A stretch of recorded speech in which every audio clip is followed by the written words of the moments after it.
55장 14절로 35절입니다.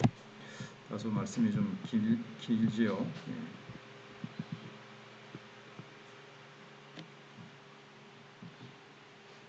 하인들 가운데 하나가 나발의 아내 아비가일에게 말하여 이르되 다윗이 우리 주인에게 문안하러 광야에서 전령들을 보냈거늘 주인이 그들을 모욕하였나이다.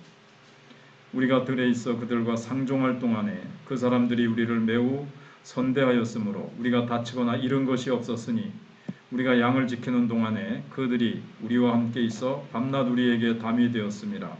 그런즉 이제 당신은 어떻게 할지를 알아 생각하실지니 이는 다윗이 우리 주인과 주인의 온 집을 해하기로 결정하였음이니이다. 주인은 불량한 사람이라 더불어 말할 수 없나이다 하는지라. 아비가일이 급히 떡 200덩이와 포도주 2 가죽 부대와 잡아서 요리한 양 5마리와 볶은 곡식 5세아와 건포도 100송이와 무화과 뭉치 200개를 가져다가 나귀들에게 싣고 소년들에게 이르되 나를 앞서가라. 나는 너희 뒤에 가리라 하고 그의 남편 나발에게는 말하지 아니하니라.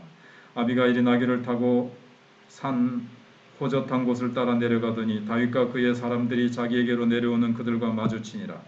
다윗이 이미 말하기를 내가 이자의 소유물을 광야에서 지켜 그 모든 것을 하나도 손실이 없게 한 것이 진실로 어사라. 그가 악으로 나의 손을 갚는도다. 내가 그에게 속한 모든 남자 가운데 한 사람이라도 아침까지 남겨두면 하나님은 다윗에게 벌을 내리시고 또 내리시기를 원하노라 하였더라. 아비가일이 다윗을 보고 급히 나귀에서 내려 다윗 앞에 엎드려 그의 얼굴을 땅에 대니라. 그가 다윗의 발에 엎드려 이르되 내 주여 원하건대 이 죄악을 나 곧 내게로 돌리시고 여종에게 주의 귀에 말하게 하시고 이 여종의 말을 들으소서. 원하옵나니 내 주는 이 불량한 사람 나발을 개의치 마옵소서. 그의 이름이 그에게 적당하니 그의 이름은 나발이라. 그는 미련한 자니이다. 여종은 내 주께서 보내신 소년들을 보지 못하였나이다. 내 주여 여호와께서 살아계심을 두고 맹세하노니 내 주도 살아계시거니와 내 주의 손으로 피를 흘려 친히 보복하시는 일을 여호와께서 막으셨으니 내 주의 원수들과 내 주를 해하려 하는 자들은 나발과 같이 되기를 원하나이다. 여종이 내 주께 가져온 이 예물을 내 주를 따르는 이 소년들에게 주게 하시고 주의 여종의 허물을 용서하여 주옵소서. 여호와께서 반드시 내 주를 위하여 든든한 집을 세우시리니 이는 내 주께서 여호와의 싸움을 싸우시며 내 주의 일생에 내 주에게서 악한 일을 찾을 수 없음이니이다. 사람이 일어나서 내 주를 쫓아 내 주의 생명을 찾을지라도 내 주의 생명은 내 주의 하나님 여호와와 함께 생명 싸개 속에 쌓였을 것이요 내 주의 원수들의 생명은 물매로 던지듯 여호와께서 그것을 던지시리이다. 여호와께서 내 주에 대하여 하신 말씀대로 모든 선을 내 주에게 행하사 내 주를 이스라엘의 지도자로 세우실 때에 내 주께서 무죄한 피를 흘리셨다든지 내 주께서 친히 보복하셨다든지 함으로 말미암아 슬퍼하실 것도 없고 내 주의 마음에 걸리는 것도 없으시리니 다만 여호와께서 내 주를 후대하실 때에 원하건대 내 주의 여종을 생각하소서 하니라. 다윗이 아비가일에게 이르되 오늘 너를 보내어 나를 영접하게 하신 이스라엘의 하나님 여호와를 찬송할지로다. 또 내 지혜를 칭찬할지며 또 내게 복이 있을지로다. 오늘 내가 피를 흘릴 것과 친히 복수하는 것을 내가 막았느니라. 나를 막아 너를 해하지 않게 하신 이스라엘의 하나님 여호와의 살아계심을 두고 맹세하노니 내가 급히 와서 나를 영접하지 아니하였다면 방을는 아침에는 과연 나발에게 한 남자도 남겨두지 아니하였으리라 하니라. 다윗이 그가 가져온 것을 그의 손에서 받고 그에게 이르되 내 집으로 평안히 올라가라. 내가 내 말을 듣고 내 청을 허락하노라. 아멘. 옛 속담에 말 한마디에 천냥빚을 갚는다는 말이 있습니다. 이 말은 말만 잘하면 어려운 일이나 불가능해 보이는 일도 해결할 수 있다는 그런 말입니다. 이처럼 말은 어떤 문제를 해결할 수 있는 충분한 능력이 있습니다. 그러니까 어제 새벽이었나요? 이 말의 위력에 대해서 야고보서 3장 1절로 13절 우리가 생각해 봤죠. 그래서 오늘 말씀에도 지혜로운 말이 얼마나 힘이 있는지를 보여주는 말씀이 기록되어 있습니다. 다윗은 우리가 지난 수요일날 생각해 본 대로 나발에게 도움을 청했지만 돌아오는 것은 모멸감 뿐이었습니다. 박대당했죠. 이런 모멸감을 느낀 다윗은 분노가 가득 찼고 결국에는 나발을 자기의 칼로 자기가 직접 징벌하기 위해서 이제 올라오는 중이에요. 그런데 이런 사태를 파악한 아비가일이 지혜로운 말로 나발을 응징하려고 했던 다윗의 마음을 화해와 평화의 마음으로 바꿔놨습니다. 아비가일의 이 지혜로운 말, 어떤 지혜로운 그 행동, 그게 이제 막 살육의 피로 범벅이 되고 정말 끔찍한 살인극이 막 일어날 그것을 이 지혜로운 여인의 그 지혜, 그리고 지혜로운 말, 그리고 행동, 이게 이제 화평으로 싹 바꿔놨단 말이죠. 그래서 잠언 25장 11절에서 경우에 합당한 말은 아로새긴 은쟁반의 금사과다, 이렇게 이제 말씀하고 있습니다. 어떻게 화평으로 이끌었는지 오늘 말씀에 이렇게 나타나고 있습니다. 2주 전에 주보에 실어드렸던 그 프란시스의 나를 평화의 도구로 써주소서, 거기도 보면 나를 평화의 도구로 써주소서, 이런 말씀이 있죠. 분열이 있는 곳에 일치를,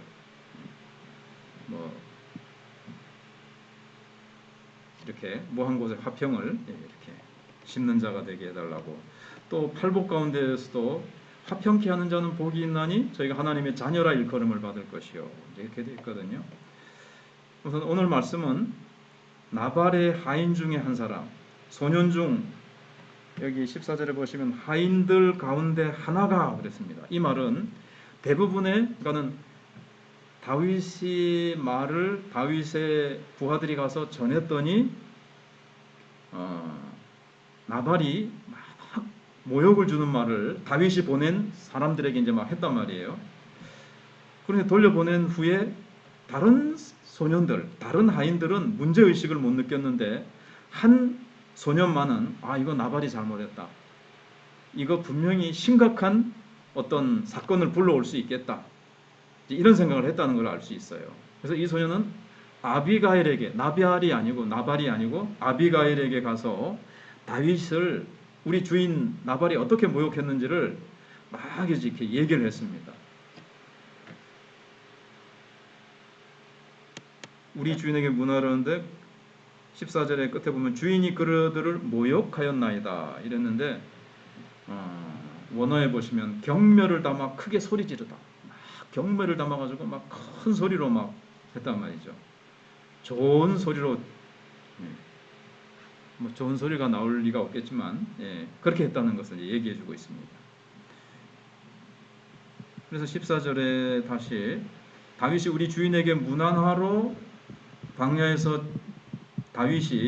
우리 주인에게 문안하러 광야 전령들을 보냈거늘 주인이 그들을 모욕하였나이다, 이렇게 되어 있거든요. 그래서 나발이 한 행동에 대해서 이제 이 큰 문제가 됐다. 지금 다윗이 그걸 응징하러 온다고 해도 우리는 할 말이 없다, 이런 의미가 이 속에 이제 들어있는 거예요. 15절에도 보니까 우리가 들어있어 그들과 상종할 동안에 한 번씩 이제 다윗과 다윗의 그 일행들, 그 군사들 하고 우리가 상종할 때에 그 사람들이 우리를 매우 선대하였으므로 우리가 다치거나 잃은 것이 없었으니 우리가 양을 지키는 동안에 그들이 우리와 함께 있어 밤낮 우리에게 담이 되었습니다. 그래서 보호막이 되어져서 어떤 강도나 나쁜 사람들이 우리의 그 재산을 뺏어가거나 해치려고 할 때 다윗이 그걸 막아줬습니다. 다윗의 선한 행동을 아비가일에게 이제 얘기를 해주는 거예요. 그렇기 때문에 다윗이 잔칫날 좀 먹는 거를 좀 이렇게 가지러 온 것은 잘못된 게 없고, 우리가 충분히 오히려 우리가 먼저 갖다 줄 수 있는데 다윗이 보낸 그 사람들을 박대해서 보낸 거는, 이거 참 우리 주인 나발, 또 우리에게 다윗이 벌을 준다 하더라도 우리는 할 말이 없다, 이 말을 이제 하는 거예요. 그러면서 일단 다윗이 선을 베풀었다, 우리 그 들에서 양을 치고 짐승을 이렇게 할 때 그렇게 했다는 얘기를 해줍니다. 그들은 우리의 재산에 손을 대지도 않았고 오히려 약탈자들로부터 보호를 해줬다. 이렇게 얘기를 합니다. 그런데 다윗을 모욕했기 때문에 이제 다윗이 주인의 집을 멸하기로 결정했다고 이제 전하고 있는 거예요. 그 소녀는 이제 다윗이 이제 나발의 재산을 우리가 지켜주고 선대해 준 것에 대해서 이렇게 악으로 돌아온 걸 보니까 우리가 그동안 선대해 준 것이 아무런 가치가 없다. 무의미하다. 우리 나발에 속한 남자들을 죽이러 가자. 뭐 이런 걸 이제 이 소녀는 봤겠죠. 그래서 다윗의 공격에 대비해야 됩니다. 이런 뜻이 여기 이제 담겨져 있는 거예요. 그러면서 아비가일은 사태의 심각성을 이제 탁 알게 된 거죠. 그래서 성경은 이런 나발에 대해서 뭐라고 얘기를 하고 있죠? 17절에 주인은 불량한 사람이라 더불어 말할 수 없나이다 이렇게 돼 있거든요. 불량한 사람이라는 건 이제 원어에는 무가치한 사람이라고 되어 있는데 아주 그런 뜻이 들어 있고요. 여기도 보면은 나발하고는 말이 안 통합니다. 그에게는 어떤 상황을 얘기해도 통하지가 않는 그런 꽉 막힌 사람이고 자기 욕심으로 가득 차 있는 사람이기 때문에 뭐 이게 설득을 할 수가 없고 얘기가 통하지 않는 사람이라는 얘기를 해죠. 그래서 당신에게 왔습니다. 이렇게 소년이 이제 이렇게 얘기를 해주는 거예요. 그래서 아비가일이 신속하게 대책을 하죠. 18절에 보면 급히 떡 200덩이, 뭐 포도주 2가죽 부대, 잡아서 요리한 양 5마리, 볶은 곡식 뭐 이렇게 쭉 건포도, 무화과 뭉치 이런 거 해가지고 18절로 20절에 보면 아비가일이 급하게 이 다윗의 마음을 누그러뜨릴 수 있는 어떤 화평을 가져올 수 있는 이런 선물을 다 이렇게 준비를 합니다. 그리고 이제 21절, 22절에서는 분노한 다윗의 말이 기록되어 있죠. 다윗이 이미 말하기를 이제 20절에 아비가일이 그렇게 해가 준비를 해가지고 나귀를 타고 막 올라가는데 마침 또 다윗 일행과 만난 거죠. 그럼 이때 어긋났으면 어떻게 됐겠습니까? 안 좋았겠죠. 그런데 또 딱 마침 만난 거예요. 그러니까 아비가일이 굉장히 신속하게 이 일을 대처한 거예요. 그래서 다윗이 이제 막 한 말을 여기 이제 얘기하고 있죠. 다윗이 이미 말하기를 내가 이자의 소유물을 광야에서 지켜 그 모든 것을 하나도 손실이 없게 한 것이 진실로 허사라. 그가 악으로 나의 손을 갚는도다. 그래서 22절에 남자들 다 죽이겠다. 이렇게 이제 얘기를 하고 있죠. 그러면서 이제 다윗의 이 복수심에 대해서 처절한 복수심에 대해서 그렇게 언급하고 있습니다. 자, 이제 아비가일이 그런 다윗을 만나가지고 이제 쭉 설득하는 내용이 이제 그 다음에 이제 쭉 나오고 있죠. 분노와 증오로 가득 찬 다윗을 본 순간 아비가일은 급하게 나귀에서 내려서 다윗 앞에 바싹 엎드려서 이제 얼굴을 땅에 묻었습니다. 그리고 이 제약을 나에게 돌리십시오. 여종에게 주의 귀에 말하게 하시고 주라고 이제 다윗을 얘기를 해줘요. 그리고 여종의 말을 들어서서 그러면서 이제 자기를 완전히 겸손히 낮추어서 얘기를 합니다. 그러면서 내 주는 이 불량한 사람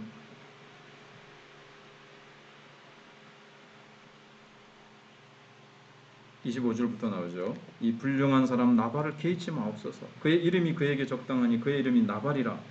그 이름이 미련한 자라는 의미가 들었는가 봐요. 그는 미련한 자니이다. 개의치 마소서. 그 뭐 상관하고 간섭하고 뭐 사투리인지 모르지만 갈불 만한 사람이 못 됩니다. 야, 이게 김이 잡고 소리네요. 날씨가 더워가지고. 예, 조금 이렇게 내려도 되겠죠. 그는 미련한 사람이기 때문에 말이 안 통합니다. 이렇게 얘기를 하면서 그러니까 다윗의 마음이 조금씩 이제 움직여지는 거예요. 그 사람 불량한 사람입니다.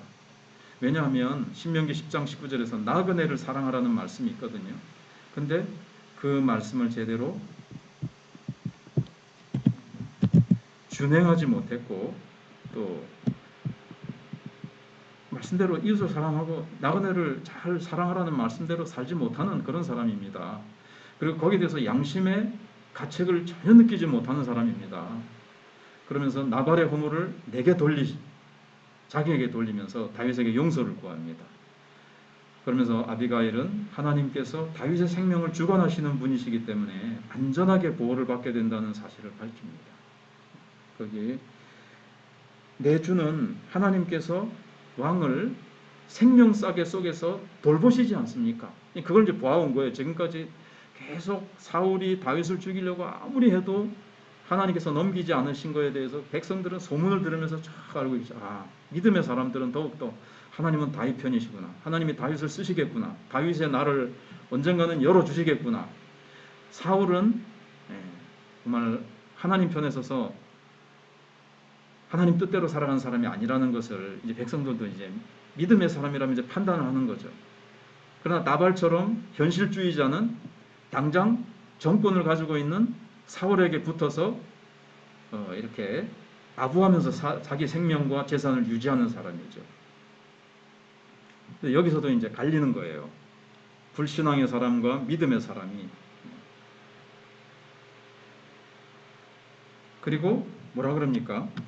아비가일의 여기 믿음의 말을 할 수가 있는데 29절에서 그런 말을 하잖아요.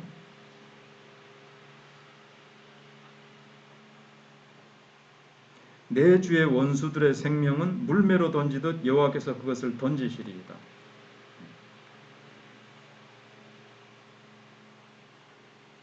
그러면서 나발은 그걸 알았던 거죠. 좀 여기 원수들은 그렇게 될 것이다.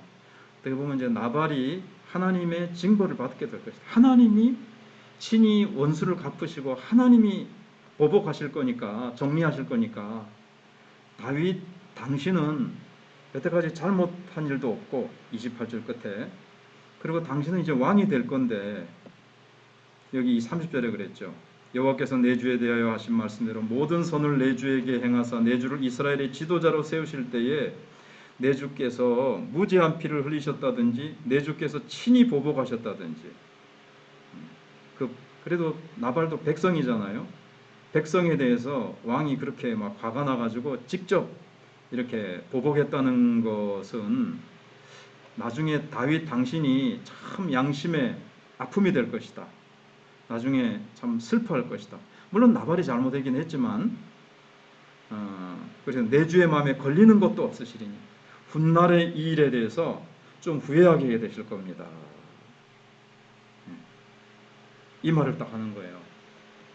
조금 생각해 보면 아주 아비가일이 굉장히 지혜로운 여자고 여인이고 속이 깊고 사태 파악을 잘하고 하나님이 하시는 일이라든가 뭐 이런 것들에 대해서 아주 잘 파악을 하고, 그래서 다윗에게 정말 놀라운 어떤 말을 해주는 거죠. 지금 한 여인이 남편하고 너무 대조가 되죠. 그때 이제 다윗이 아비가일의 이 지혜로운 말과 행동에 감동을 받게 됩니다. 그러면 이제 아비가일이 한 것을 보면 사실은 남편을 비하하려고 하는 것이 아니라 어떻게든지 지금 다윗하고 지금 대화의 물꼬를 트기 위해서 다윗의 지금 막 상처받은 마음을 좀 이렇게 다윗의 자존심을 좀 세워서 대화의 물꼬를 떼려고 하는 지혜로운 처신이에요. 그러면서 모든 죄가 나에게 있습니다 하면서 죄를 시인하고 우리가 잘못했습니다 하면서 무릎을 꿇는 아비가일의 모습이 다윗의 죄를 깨닫게 만들어주는 거죠. 내가 너무 지나치게 분노했고 하나님께 맡기지 못하고 내가 직접 응징하려고 하는 것은 나중에 후회할 일이 되겠구나. 왜냐하면 백성들을 보호하고 백성들을 위한 지도자로 세우는데 어떻게 보면은 지도자로 볼 때는 좀 작은 사건이죠. 그리고 자기는 지금 자기 감정에 막 사로잡혀가지고 막 응징을 하려고 하는 거예요. 이게 어떤 문제가 있느냐면은 사울에게서는 지난주에 말씀드린 대로 사울은 하나님께 맡기고 굉장히 간대하게 되었어요.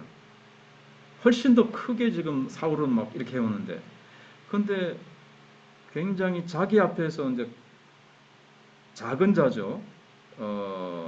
나발은, 그러니까 약한 자 앞에서는 다윗이 그 자기의 자존심이라 그럴까? 뭐 이런 것들을 이겨내지 못하고 그동안 자기 속에 있던 어떤 그런 것들이 좀 건드려진 거죠. 지금까지는 큰 사울이라고 하고 나발을 작은 사울이라고 한번 해보세요. 자기 인생의 장애물이에요. 근데 사울이 있고 나발이 있어요. 뭐 그런 거 있죠. 네, 상징적으로 큰 문제는 지금 잘 피했어요. 큰 사울은 잘 피했는데 작은 사울인 나발, 이거는 지금 관대하지 못하고 여기에서는 그냥 애들 말로 빡쳤 설교 용어로 좋지 않다고 하죠. 자건 성질이 팍 나고 분노하고 막 자기가 하나님보다 앞서서 심판자가 되려고 하는 거예요.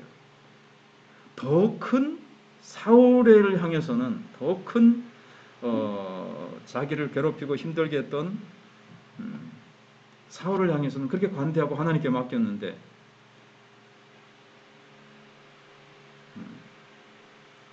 이게 자기 나발은 굉장히 자기가 확 응징할 수 있는 거죠. 약한 자인 거죠. 거기에 대해서는 다 모조리 내가 싹 쓸어버리겠다. 사울의 그 복수심, 사울의 모습을 닮은 게 있는 거예요, 지금. 우리가 원수를 갚고 우리를 괴롭히는 사람을 나도 같은 방법으로 우리도 막 같이 맞서서 막 해주고 싶은 생각이 있잖아요. 하나님 그걸 하지 말라고 하신 게 닮아간다는 거죠. 괴물을 내가 같이 이렇게 맞대응을 하면 나도 모르게 괴물처럼 된다는 거예요. 같은 수준으로. 내가 훨씬 높은 위치에 있으면요, 이게 이렇게 되거든요. 근데 같이 막 자녀들이 막 싸울 때면 야, 니는 형이잖아. 니 동생하고 똑같이 그래. 형 동생하고 니 똑같이 그래 싸우나. 그러면서 그렇게 하잖아요. 니는 형이니까 동생 이해하고 이렇게 높은 수준에서 니는 이렇게 용서하고 그 이해하고. 근데 지금 다윗이 그렇게 못했어요. 우리도 당장 내가 바라는 방식으로 원수 또는 장애물들을 내 방식으로 당장 내가 처단하고 싶은 그런 마음이 생기죠. 근데 그런 마음조차도 다 내려놓고 하나님 앞에 올려드리는 우리가 되어야 되겠습니다. 내가 하나님보다 앞서 나가서 내가 그 문제를 해결하려고 하면 어떻게 되죠? 하나님이 일하실 기회를 내가 뺏어버리는 거예요. 재판하시고 심판하시는 일은 누구의 일이시죠? 원수 갚는 것이 내게 있으니, 이 말이 뭡니까? 원수 갚는 일은 하나님 영역이라는 거예요. 근데 지금 다윗은 하나님의 영역을 빼앗아 와서 자기가 심판자가 되고 자기가 응징자가 되고 자기가 심판자가 되려고 한다는 거죠. 근데 우리가 그렇게 되기 쉬워요, 다윗처럼. 저도 얼마 전에 좀 어떤 사건이 있었는데 어머니 때문에 막 분노가 막 치밀기도 하고, 그래서 이제 막 그걸 이제 막 기도하면서 다스리고 막 이렇게 나가는데 자녀들은 아직 젊으니까 막 그대로 놔두면 안 됩니다 막 이러고 막 그런 게 있었어요. 저는 성경적으로 어떻게 해야 되는가, 하나님은 어떻게 보시는가 이렇게 하면서 이런 일이 있었는데, 우리가 살아계신 하나님께서 다 알고 계시고 하나님께서 다 보고 계시다는 그런 것들을 우리가 생각하면서 오늘 말씀 속에서 더 중요한 것 중에 핵심은 더 뭐냐면, 그것도 이제 중요한 핵심이고, 아빌가일과 같이 분노한 자, 어떤 사건이 생기고 충돌할 수 있고 서로 미움과 분노와 불일치와 갈등이 있는 곳에 우리는 아비가일과 같이 어떻게 하는 사람이요? 화평케 하는 자, 정말 하나님의 지혜를 가지고 정말 자기를 낮추면서 겸손한 자가 되어서, 온유한 자가 되어서 상처받은 자의 마음을 이렇게 설득해주고 어루만져주고 더 우리가 더 넓게 적용을 해서 더 위로해주고 쓰다듬어주고 그런 그들을 이렇게 우리가 잘 돌볼 수 있는, 이거는 아비가일과 같은 사람이 되어야 되겠다. 또 그렇게 우리가 기도해야 되겠고요. 얼마나 여당과 야당이, 이쪽과 저쪽이 지금 막 나라가 사분오열이 돼 있고 우리 주변에 얼마나 많은 이 시대의 갈등과 아픔이 많은 시대입니까? 그때 아비가일과 같이 우리 주변에 있는 사람들에게 참, 또 우리 상황을 보면서 우리가 정말 기도해야 되겠습니다. 하나님과 이 나라를 향해서 이 시대의 아픔과 이 시대의 만연한 갈등과 상처와, 얼마나 우리나라도 상처가 많은지, 전쟁도 있었고 막 그래서 보수와 진보 너무 많은 상처가 우리나라에도 많아요. 이런 것들을 하나님께서 복음으로 싸매어 주시도록 한국교회가 아비갈과 같은 역할을 하도록, 우리가 아비갈과 같이 직접 나서지는 못해도 우리가 기도로 아비갈과 같이 화평케 하는 그런 기도를 우리가 하나님 앞에 날마다 올릴 수 있도록 우리가 기도해야 되겠습니다. 그러면 이제